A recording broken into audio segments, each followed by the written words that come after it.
અને દીકરી છે એ બાપને ખૂબ વાલી હોય છે. બાપ અને દીકરીના પ્રેમની વ્યાખ્યા તમે એનું શું કરી શકીએ, પણ છતાંય મારે એક નાનકડું દ્રષ્ટાંત દીકરીનો પ્રેમ કેવો હોય.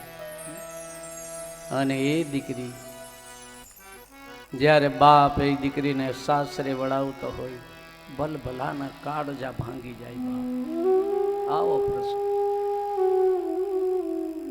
પણ છતાંય દીકરી એ તો દીકરી છે.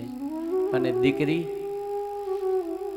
બાપનો ઉચ્છ્વાસ છે. હું એમ કહું, દીકરો બાપનો શ્વાસ, દીકરો બાપનો શ્વાસ, પણ દીકરી બાપનો ઉચ્છ્વાસ. તમે એનું શ્વાસોશ્વાસની ક્રિયાઓ કરીએ ને, એમાં ઉચ્છ્વાસ કાઢીએ ને, એમ દીકરી બાપનો ઉચ્છ્વાસ છે. કારણ ઉચ્છ્વાસ એટલે કે મોટી થાય કોકને હોપી દેવી પડે બાપ, એટલે બાપનો ઉચ્છ્વાસ. આવી દીકરી કોઈ બાપ હારે વળાવતો. મારે એક દીકરીની વેદના, કારણ એક સજનને ન્યાય, એક સત્ય ઘટના છે. દીકરીનો જન્મ ખોબલે ખાંડું પીરસાણી, અને ખોબલે ખાંડું પીરસાણી પછી 2-5 વર્ષના વાણા વાઈ ગયા. દીકરીની પાછળ દીકરાનો જન્મ, અને દીકરાને જન્મ આપી અને જનેતા બીમાર પડે છે. દીકરાને પૈપાન નથી કરાવી શકતી, અને એ દીકરાને પૈપાન ન કરાવી શકતા શરીર દુર્બળ બન્યું. શરીર એટલું દુર્બળ બની ગયું, એક દી એના ઘરવાળાએ એમને એમ કહ્યું, કારણ મેં આપને પ્રારંભમાં કહ્યું, નરનો આધાર નારી, નારીનો આધાર નર. નહીં, ઘરવાળો વાત કરે કે તમારો જીવ કેમ નથી જતો. ત્યારે મરણ પથારીના બાગ ઢોલીએ હુતેલી દીકરી, એ અર્ધાંગના બનીને આવેલી, ઘરવાળાને વાત કરે છે, મારો જીવ નથી જતો. એનું એટલું જ કારણ શું? ધણી, તમે તો મને આ મરણ પથારીના ખાટલે સુવડાવી અને ખેતર વયા જાવ છો. મારો દીકરી આ નાનકડા દીકરાને ઘોડિયાની દોરી હાંકી એનું જતન કરે છે, પણ મેં એક દ્રશ્ય આ મરણ પથારીના ખાટલે જોયું, એટલે મારો જીવ નથી જતો. આ માં વાત કરે છે, ધણી મેં એક દ્રશ્ય જોયું બપોરનો સમય.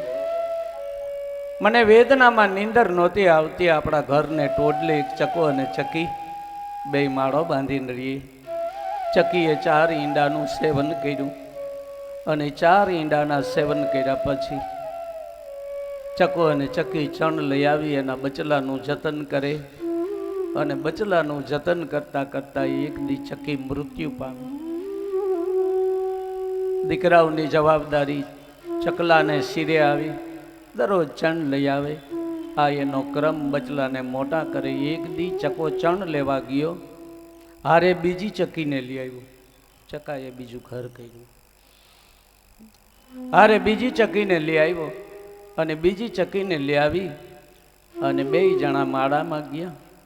પણ ચકી તરત માળામાંથી બહાર આવી આપણા ઘરને ટોડલે બેસી ગઈ. ચકો આવ્યો, ચકીને સમજાવવા લાગ્યો, તું માળામાં હાય, તું માળામાં હાય, તું માળામાં હાય. પણ એકની 2 ન થઈ. આથી ચકો પાછો ઉડ્યો, માળામાં ગયો, પોતાની ચાંચમાં એક બચલાને ઉપાડી નીચે ઘા કરી દીધા. હે ધણી, મારો જીવ નથી જતો ને એનું એટલું આ કારણ. ચકા અને ચકી જેવો આપણો આ સંસાર, અને એ સંસારમાં દીકરો તો રજડીને કાલ ક્યાંક મોટો થાય, પણ ધણી મારી દીકરીનું શું? ત્યારે ધણીએ પ્રતિજ્ઞા કરી કે જાઓ, હું જોગ માયાના સોગન ખાઈને વાત કરું છું, તમારા જીવને જો શાંતિ મળતી હોય તો હું બીજું ઘર નહીં કરું. આવું વચન આપું તમને. સમયકાળ વીતો, અર્ધાંગનાનો દેહ છૂટ્યો, દીકરી ઉંમર લાયક થઈ. બાપ વિનાની દીકરી નહીં, મા વિનાની દીકરીને બાપ આજ સાસરે વડાવે છે. એ ઘટના એ ઘટી કરુણમાં કરુણ પ્રસંગ. અને આપણામાં હજી અમુક વર્ણમાં એવો રિવાજ કે દીકરીને ગણપતિ મહારાજને સ્થાપનેથી છેલ્લી વિદાય આપે જાન ત્યારે દીકરીના મામા એને તેડી અને છેલ્લું મિલન બાપ પાસે કરાવે છે. તેથી દીકરી જોજો પ્રેમ કેવું, છેલ્લું મિલન બાપને કરાવે મામા. દીકરી બાપને બથ ભળી અને વળગી, હૈયા ફાટ રુદન, બાપને ખંભે માથું નાખી અને દીકરી હૈયા પાટ રુદન કરી. તેથી બાપ સાંત્વંત આપે છે, બેટા રોમાં, તારો માં ગયા પછી તારો બાપ ગણતોય હું, તારી માં ગણતોય હું. દીકરી મેં તને મારાથી બહેનો એવો કર્યાવર આપ્યો. અને સજનો એક ખ્યાલ રાખજો, આ દુનિયાની માલિકો, કોઈ દીકરી એવી નહીં જન્મી હોય, કોઈ દીકરી આ સમાજમાં એવી નહીં જન્મી હોય કે જેને બાપની પાસે કંઈ આશા રાખી હોય. અને દુનિયામાં એક બાપ એવો નથી જન્મો કે જેને દીકરીને દેવામાં પાછી પાની કરી હોય. કોઈ દી બાપ પાછી પાની જ ન કરે. આ બાપ દીકરીનો પ્રેમ, અને એ પ્રેમની પરાકાષ્ઠામાં દીકરીનું છેલ્લું વિદન હૈયા પાટ રુદન કરે. તેથી બાપ પોકારીને કે બેટા સુખેથી સાસરે. આ જગતનો ક્રમ છે બેટા. પણ દીકરી હૈયા પાટ રુદન કરે. બાપ આશ્વાસન આપીને કે બેટા તારી માનો કર્યાવર મેં તારા દાઈજામાં મૂક્યો છે, અને હજુ તારે કંઈક જોતું હોય તો તું મને કે બેટા. પણ રડે છે શા માટે દીકરી? તેથી દીકરી એમ કે બાપ તમે દીધું એ મને કંઈ ઓછું નથી દીધું. તો કેમ રડે મારા બાપ?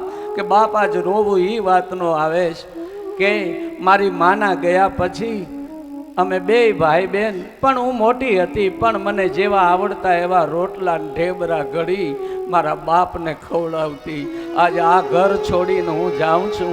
કાલ સવારનું પ્રભાત ઉગશે, મારા નાનકડા ભાઈને મારા બાપને રોટલા ઢેબરા કોણ ઘડી દે? એનું રોવું આવે છે બાપ. રુદન તો મને એનું આવે બાપ. ત્યારે બાપ કહે છે રોમા બાપ, જેનું કોઈ ન હોય ને એનો હરી હોય છે બાપા. સુખેથી સાસરે. આવી દીકરી બેન સગુણા અને સા